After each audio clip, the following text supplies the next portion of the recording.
Bueno, la siguiente sesión es aquella relacionada con la Revolución Rusa y nos vamos a devolver un poco en el tiempo y vamos a hablar de un fenómeno que se relaciona con la Primera Guerra Mundial y que al relacionarse con la Primera Guerra Mundial se relaciona también de manera indirecta con la Segunda Guerra Mundial. Comenzamos arriba y nos vamos a devolver un poco, es la idea. Eh, pero con este regreso, con este retorno, tal vez logremos justificar algunas de las situaciones que se dan en el contexto del nazismo que vimos en la sesión anterior y obviamente entendiendo ya el contexto del nazismo.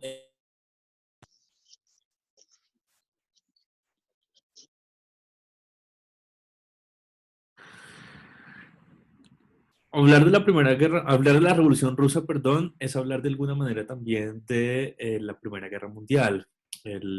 Son, se solapan, eh, se solapa la Primera Guerra Mundial con el inicio de la Revolución Rusa y por lo tanto hablar de la Revolución Rusa es imposible sin discutir un poco la Primera Guerra Mundial. Además, porque en el caso de la Revolución Rusa hay unos intereses y situaciones que vienen también, que son relacionadas con la Primera Guerra y que son transversales a todo el mundo occidental. Y esa situación transversal particular, llamativa, es la Revolución Industrial. Durante el siglo XIX, finales del siglo XIX, en el mundo occidental, eh, obviamente después de la Revolución Industrial que se da en el XVIII, a finales del siglo XIX nos estamos encontrando con un interés por la industrialización de ciertos territorios.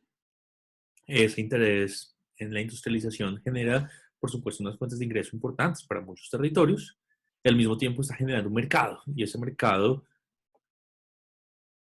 en algunos casos, se agotó con el consumo interno y muchos países estaban interesados en buscar nuevas fuentes o nuevos compradores, por decirlo de alguna manera, pero también fuentes de materias primas y empezaron a poner los ojos en otros lugares. Esos ojos en otros lugares generó también un interés imperialista, generó un interés por la, la tenencia o la propiedad de otros territorios y pues lleva a diferentes tipos de iniciativas en ese sentido. Entonces, por un lado la fábrica y por el otro lado el poder y la tierra, el poder y los territorios, y eso pues obviamente conducen a una serie de inestabilidades.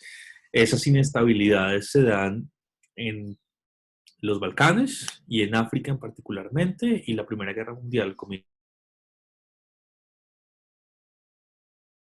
en intentar resolver, en intentar resolver esa inestabilidad que se crea a partir de el querer buscar nuevos lugares para vender los productos que se están generando internamente en los territorios y también por eh, satisfacer un poco la demanda de materias primas, etcétera.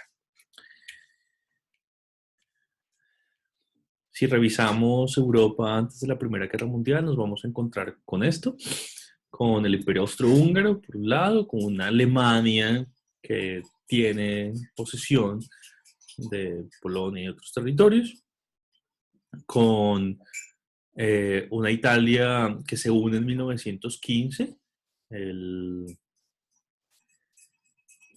Francia consolidada, como siempre, no había tenido ningún inconveniente significativo en cuanto a fronteras, y pues una serie de países abajo de Austria y Hungría que están en proceso de consolidación, hay otros que están teniendo, por ejemplo, Rumania se unió también en 1915, Grecia se reunificó en 1917 y otros territorios ahí están ahí en unos procesos inestables. El, Después de la Primera Guerra Mundial, pues nos encontramos con la desaparición de Serbia, Montenegro y la unificación de estos territorios en lo que conoceríamos como Yugoslavia, con otros territorios que se les roban al Imperio Austrohúngaro o que se toman del Imperio Austrohúngaro. la disolución del Imperio Austrohúngaro y la aparición de Austria, Hungría y Checoslovaquia como territorios independientes, la disolución, o bueno, la pérdida de Alemania de territorios que antes estaban en manos de Rusia, perdón, la pérdida de territorios que antes estaban en manos de Rusia y en sus propias manos, y la aparición de territorios como Prusia y Polonia. En fin, geopolíticamente hablando, los territorios se transforman de manera significativa. Y esos cambios en la Primera Guerra Mundial tienen alguna relación y conexión con la Revolución Rusa. Y quisiera que hiciéramos una especie de recuento casi que temporal, una especie de línea del tiempo, que nos va a llevar desde el nacimiento de la dinastía Romanov en 1613 a el ascenso de Stalin al poder en 1927, ya cuando la Unión de Repúblicas Socialistas Soviéticas están configuradas. Les recuerdo que esa configuración es de 1922. ¿Alguien quiere decir algo antes de que comencemos esta línea del tiempo? Los invito a levantar la mano.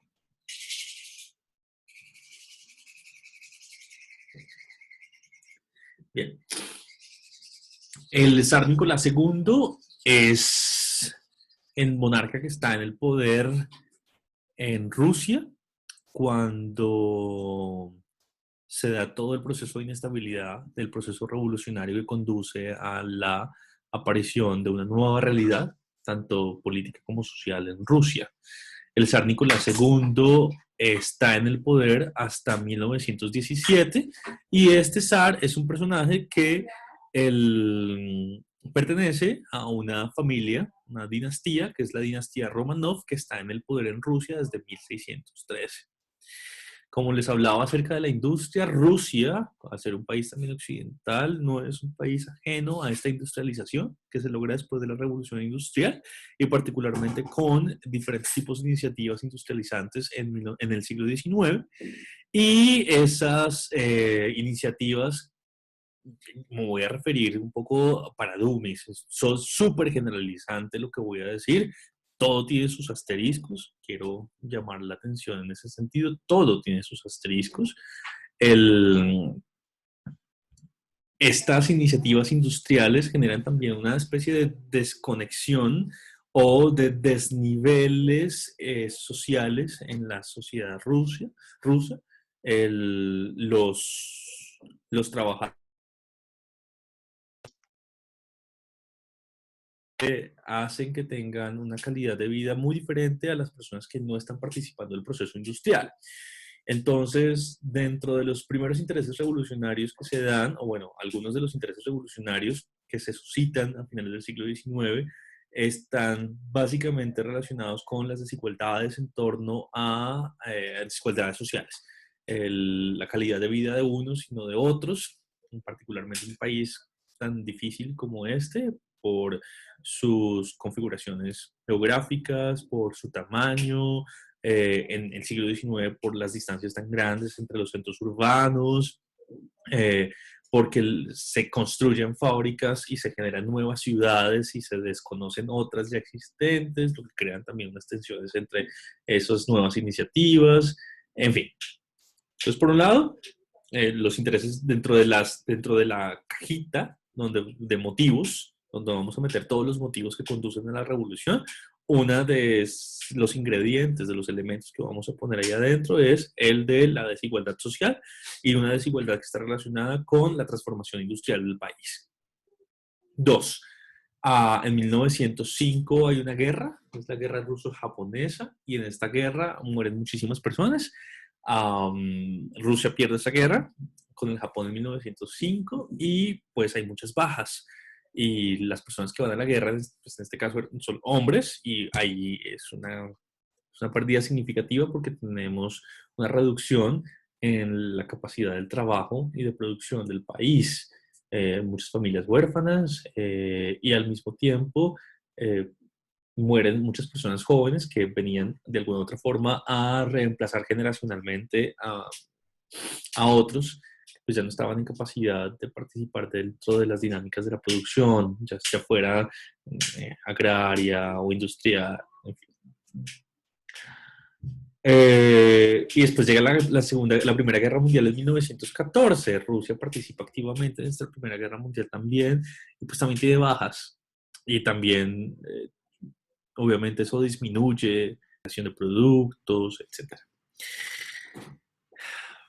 Esa situación, obviamente, se debe meter en esta caja de elementos que motivaron la revolución.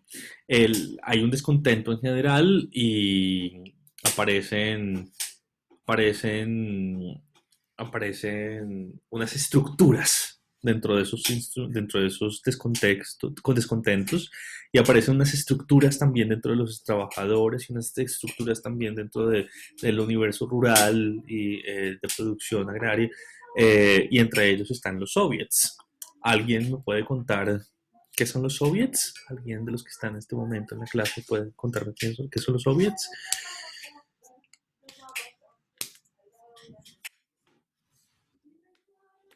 ¿Alguien levanta la mano? Soviets. Soviets, chicos.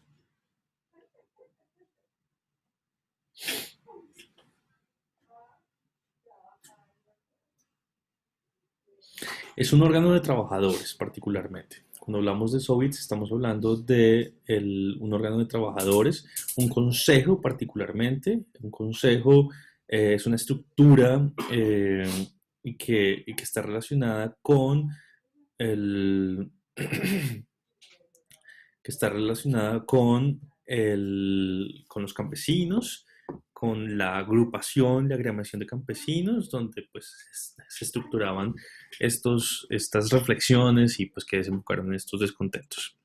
Entonces, esta línea que estamos trazando de intereses revolucionarios alrededor de la industria, de la participación en guerras y la pérdida de ellas, de la muerte de personas que pues obviamente desencaja y se genera un desbalance en las capacidades de producción, se pasa mucha hambre en cierto tipo de territorios, eso se vuelve una bolsa total y lleva a que en 1917, particularmente en febrero de 1917, Nicolás II decidiera abdicar.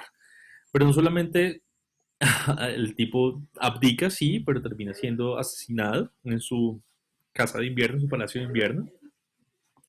Eso genera un proceso de inestabilidad importante en el país. Hay unas novelas chéveres en Netflix sobre esta situación. El, la Duma, que es como el parlamento, asume el control del gobierno, y en algún momento más adelante los soviets adquieren relevancia política significativa en cuanto al control del poder y deciden cogobernar. Eh, Así haya un cogobierno, las posturas en torno a la participación en la guerra, en la Primera Guerra Mundial, no son homogéneas. De hecho, hay diferencias grandes y por lo tanto, una de esas diferencias es que la Duma quiere seguir participando en la guerra, continuar. Hay un conflicto grande en esta situación, hay una preocupación grande para Rusia y es su frontera, no quiere perder territorios importantes, de hecho los perdió, ya lo vimos. No quiere perder territorios, quiere manejar, controlar su frontera. Y pues esta continuación de la guerra hace que se configuren unas desigualdades y unas rupturas importantes y que lleva a la aparición de otros actores dentro de esta revolución, que son los bolcheviques, que básicamente son milicias obreras.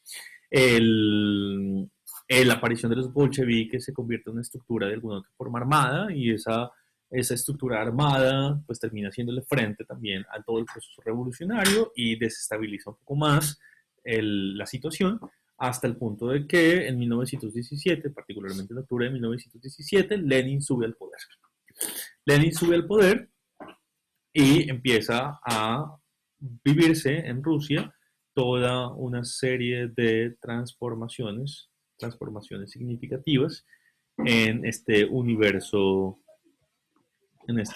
ruso.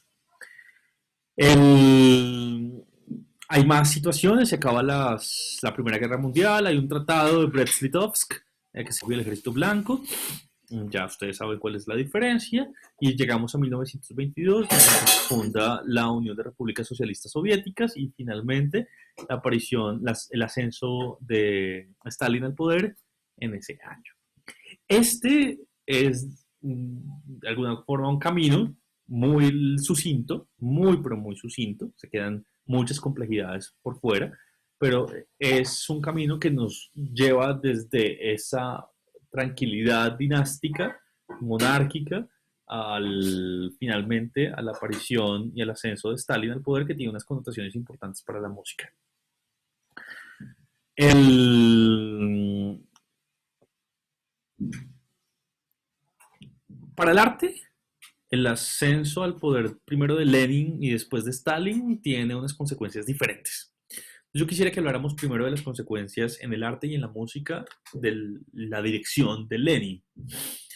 Rusia no era un territorio que desconociera los lenguajes modernistas que están apareciendo en el siglo XX. Rusia es un territorio que en las diferentes artes, tanto las plásticas, las escénicas, etcétera, las musicales, por supuesto, está escuchando al mundo y está generando sus propias propuestas también dentro de esos ismos que están ligados a la modernidad. Entonces ellos también se están vinculando artísticamente en la pintura, por ejemplo, con el impresionismo, con el fauvismo, con el cubismo, con otros ismos. Y tenemos artistas rusos que están asociándose a esas posturas estéticas. En el caso de la música, pues también tenemos compositores rusos que están absolutamente ligados con las posturas estéticas del modernismo del momento y están haciendo, por ejemplo, ópera futurista.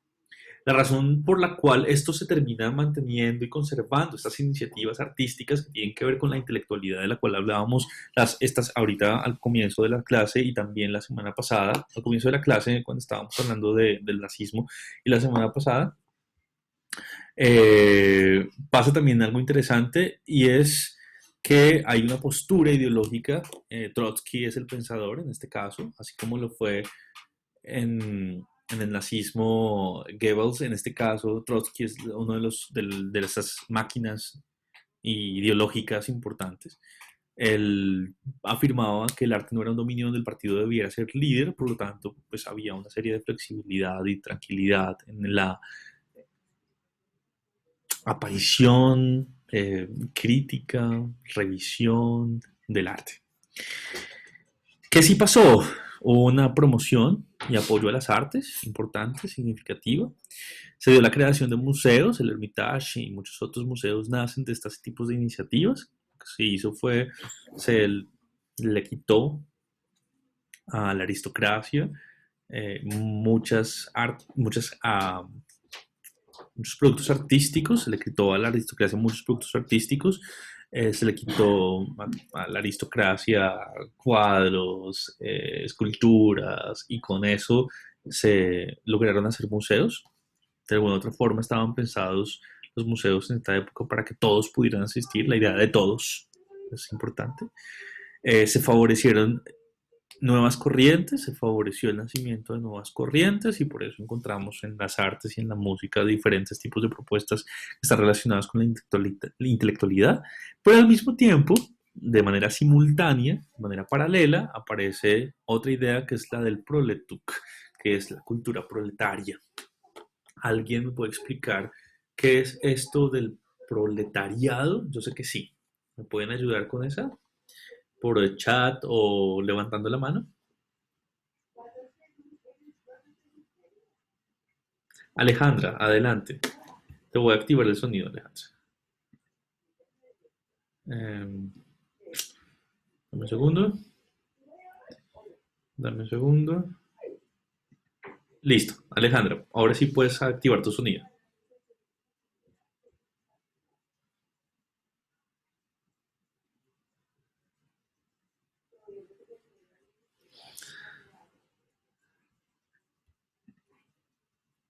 Perdóname, Y a perdóname. partir de ellos hacían como intercambios.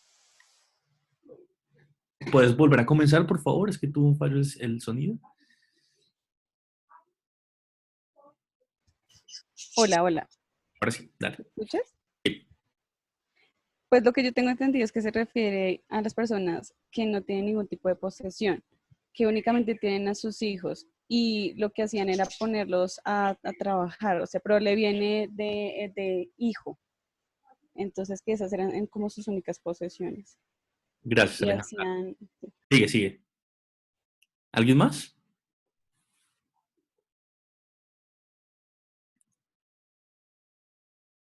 Sergio dice en el grupo, es la clase social que no tiene propiedad de los medios de producción y tiene que vender su fuerza de trabajo para sobrevivir.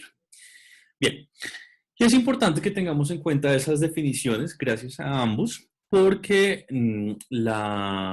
después del ascenso al poder en 1917, bueno, 1917 con la revolución, con el ascenso del Lenin, se vio una guerra civil importante en Rusia entre el 18 y el 20, y durante ese periodo sobreviven dos asociaciones musicales importantes de estudio que deberíamos estudiar hoy. Una es la Asociación para la Música Contemporánea y otra es la Asociación Rusa de Músicos Proletariados. Y es importante que tengamos en cuenta eso porque cuando hablamos de proletariado, sigan la definición de Sergio, cuando hablamos de proletariado, básicamente estamos hablando de una música que fuera entendible, una música que fuera fácil de comprender, de digerir, de aceptar, de utilizar. Entonces se promovía la música tonal, la música simple, sobre todo las canciones y los himnos. Y por el otro lado, en el caso de la Asociación para la Música Contemporánea, pues toda esta música está ligada con la música intelectual, la música conceptual, la cual venimos hablando desde el tema del nazismo. La Asociación para la Música Contemporánea, por ejemplo, promovió la aparición de la música de cuartos de tono, también promovió la aparición de nuevos instrumentos musicales, entre ellos el theremin, es un instrumento musical interesantísimo. También es importante porque generó contactos con otros compositores fuera. Stravinsky es ruso, pero alemanes, por ejemplo, como Schoenberg y Hindemith. Es decir, aquí hay una serie de conexiones con esa intelectualidad desde la Asociación de la Música Contemporánea. Pero esa Asociación para la Música Contemporánea tendrá no está contado, está contada su existencia. En, Cuando Stalin sube el poder, y particularmente después de 1929, se intensifica una postura ideológica y es la de vamos a hacer música para todos, vamos a hacer una música que se entienda, es una música que realmente podamos consumir como sociedad de manera grupal y sin tanto conflicto. Y es por eso que desaparecen estas dos asociaciones y queda solamente una que se llama la Unión de Compositores Soviéticos, que promovía la creación de música a partir de un principio que era el realismo social. Entonces no solamente tenía que ser música fácil de entender, sino que además tenía que ser una música que promoviera otra vez que fuera moralizante, así como lo hacían los alemanes. Una música que hablara de los valores rusos. Los valores rusos estamos hablando de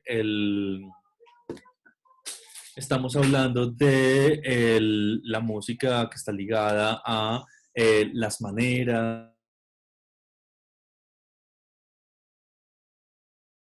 etcétera, los medios de producción rusos, todo ese tipo de cosas. Entonces es moralizante. Desde 1933 tenemos una unión se tiene en Rusia una unión de compositores soviéticos que promueve el realismo social. Entonces, por un lado, la claridad en la composición, de tal manera que se pudieran hacer canciones de masas, y por el otro, música asociada a ese realismo social.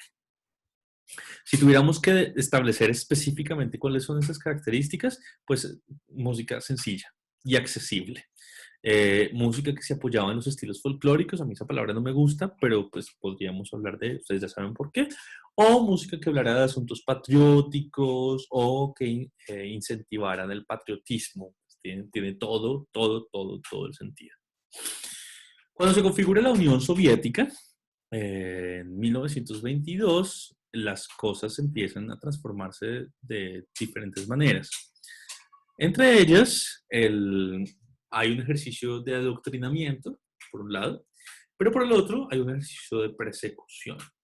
Y esa persecución es una realidad, y es una realidad porque Stalin y todo el aparataje ligado a Stalin consideró que la música podría ser una herramienta de control social.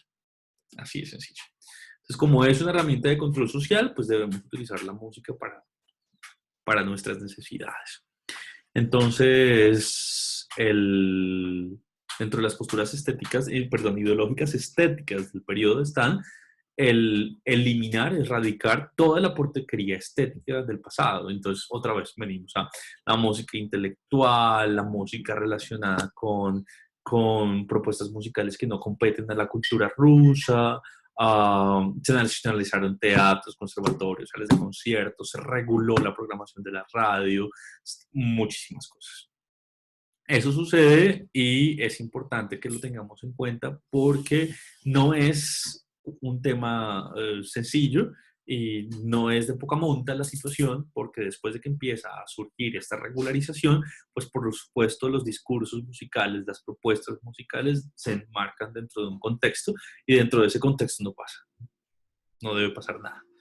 Eso sucede, eso generó lo mismo que generó en el nazismo la persecución. Entonces tenemos gente que sale de Rusia, gente que está en otros lugares del mundo, gente que decide hacer su música de otras maneras, precisamente por el miedo a todo a lo que pudiera pasar. Es coercivo de alguna manera. Andrés Moreno, levantaste la mano. Adelante, puedes activar tu audio.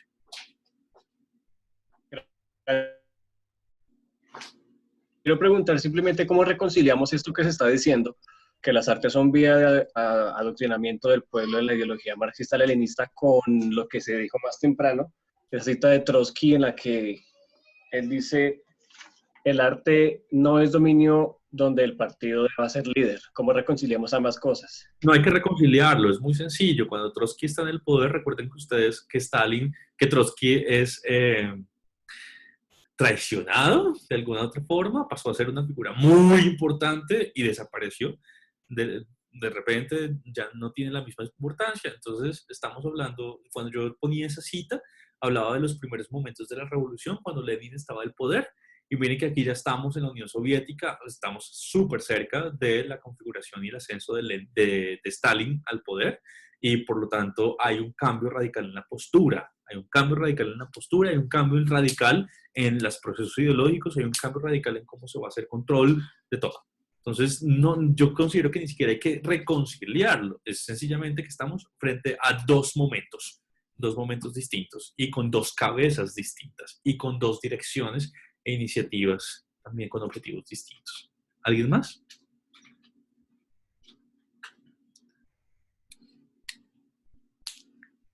Súper.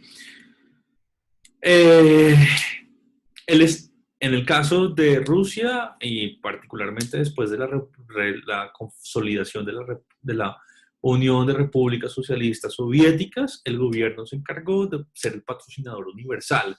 Me recuerda mucho al Rey Sol, a Luis XIV en Francia, en el Barroco, que era una monarquía absolutista, y no solamente controlaba, sino que al mismo tiempo era el máximo patrocinador. Pues aquí pasó exactamente lo mismo. El gobierno era el que patrocinaba las actividades musicales, el que determinaba la inclusión de ciertos tipos de músicas en las escuelas públicas, el que contrataba músicos, y los contrataba para diferentes tipos de cosas, para sus teatros, para la radio, para su diversión independiente, para la música que se hacía en los espacios públicos, etc. Y esta música, pues nada, estaba apoyando ideologías. Se ve claramente aquí un gesto de veto, un gesto de politización del arte. Yo no insistí tanto cuando hablamos del nazismo en la música de esta perspectiva, porque el control no es un control necesariamente, aquí hay un ban, hay una prohibición súper clara. Pero por supuesto que hay un veto en el nazismo, por supuesto que hay una politización del ejercicio también.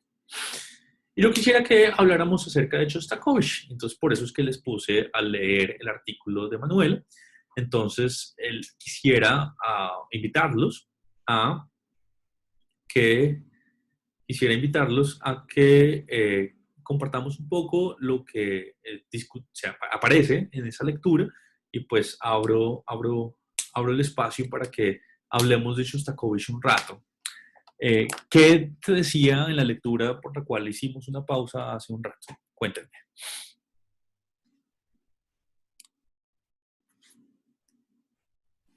Hay 100 almas en esta clase.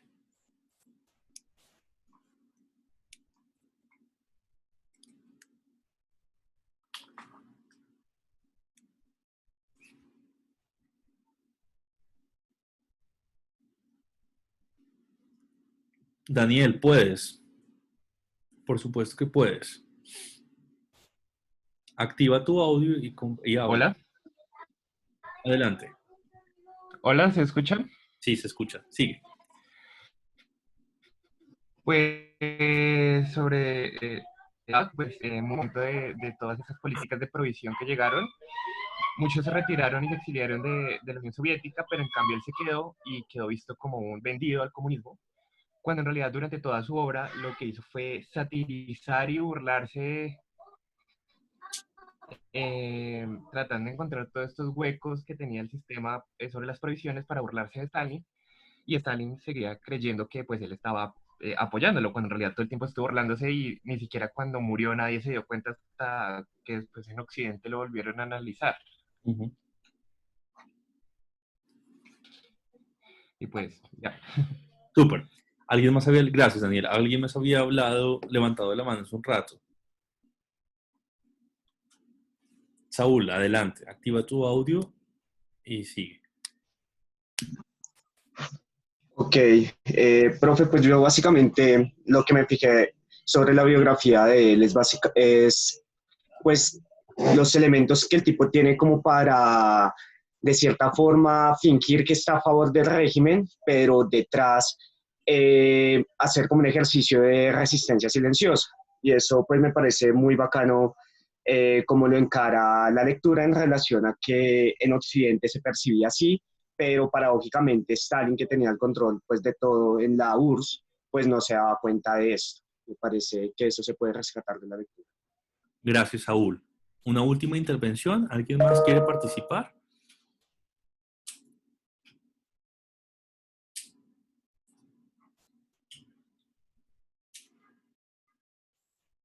Bueno, gracias. Les quiero contar. Vamos a terminar la clase en los 3 minutos que nos faltan de esta sesión que estamos habilitando. Y les quiero hablar un poco del personaje. La tarea para la próxima semana es escuchar la música de Shostakovich que está en la lista de reproducción. Y vamos a comenzar por Shostakovich. Vamos a analizar un poquito su música y hacer reflexiones en torno a eso.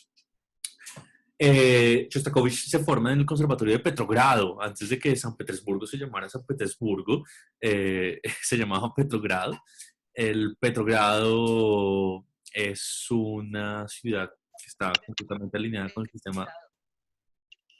No sabía, chistoso. Perdón un segundo, estoy silenciándolos a todos, gracias. Petrogrado está completamente alineado al sistema soviético y pues él nace y se forma dentro de ese sistema soviético. Es un personaje que nace en 1906 y a sus 20 años, en 1926, ya está componiendo su primera sinfonía, que es una sinfonía absolutamente linda. En 1934 compone una ópera que se llama Lady Macbeth del distrito de Msek. Y resulta que esta es una ópera que tiene unas características sonoras muy particulares. Escúchenla ustedes después, no la vamos a escuchar ahora, escúchenla después. Yo por ahora quiero decirles que es una sinfonía que viene con una carga musical que está ligada a esta innovación y a la vanguardia, al modernismo. Y resulta que Stalin la escucha en el 36, va a su concierto en el 36 y en Pravda, que es un periódico, aparece un artículo que dice que esto es caos en lugar de música.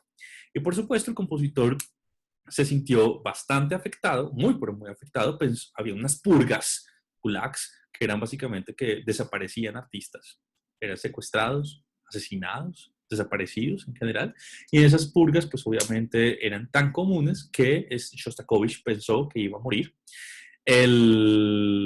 Y es por eso que compone su quinta sinfonía, a la cual le pone como subtítulo La respuesta de un artista soviético a una crítica justa. Con este contexto, quiero que escuchen las obras que están en la lista de reproducción. Por un lado, quiero que escuchemos esa primera sinfonía. Por otro lado, quiero que escuchemos la ópera. Y por otro lado, quiero que escuchemos nuevamente la quinta sinfonía, porque ahí se va a ver un poco esa relación. Nos quedan exactamente 30 minutos. Los invito a que desarrollen prácticas de bienestar durante esta reclusión, que piensen en su salud mental y que no solamente estudien, sino que también compartan con sus familiares. Cuídense mucho, estamos en una situación muy, pero muy difícil para todos. No se expongan a ninguna situación de riesgo.